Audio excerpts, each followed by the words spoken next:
ভারতের আহমেদাবাদে এয়ার ইন্ডিয়ার বিমান দুর্ঘটনা নিয়ে এখন পর্যন্ত যা জানা গিয়েছে, ভারতের আহমেদাবাদে বিমানটির দুর্ঘটনাস্থল থেকে ২০৪ জনের মরদেহ উদ্ধার করা হয়েছে বলে জানিয়েছে আহমেদাবাদের পুলিশ।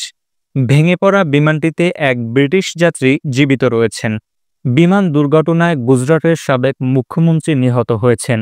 ভেঙে পড়া বিমানটির ডানাতে কোনো সমস্যা হয়ে থাকতে পারে বলে বিশেষজ্ঞরা জানিয়েছেন। এয়ার ইন্ডিয়ার লন্ডনগামী একটি বিমান ২৩০ যাত্রী ও ১২ জন ক্রু নিয়ে গুজরাটের রাজধানী আহমেদাবাদ থেকে ওড়ার পরপরই বিধ্বস্ত হয়। এয়ার ইন্ডিয়ার লন্ডনগামী বিমানটি মেডিকেল ছাত্রাবাসের উপর বিধ্বস্ত হয়েছে। সেখানকার ৫০ থেকে ৬০ জন শিক্ষার্থীকে হাসপাতালে নিয়ে যাওয়া হয়েছে। বিমানটিতে ১৬৯ জন ভারতীয়, ৫৩ জন যুক্তরাজ্যের নাগরিক, ১ জন কানাডা ও ৭ জন পর্তুগালের নাগরিক ছিলেন বলে জানিয়েছে বিমান পরিবহন সংস্থাটি। উড়োযানটি একটি বোয়িং 787 ড্রিমলাইনার, যার ধারণ ক্ষমতা ২৫৬ জন।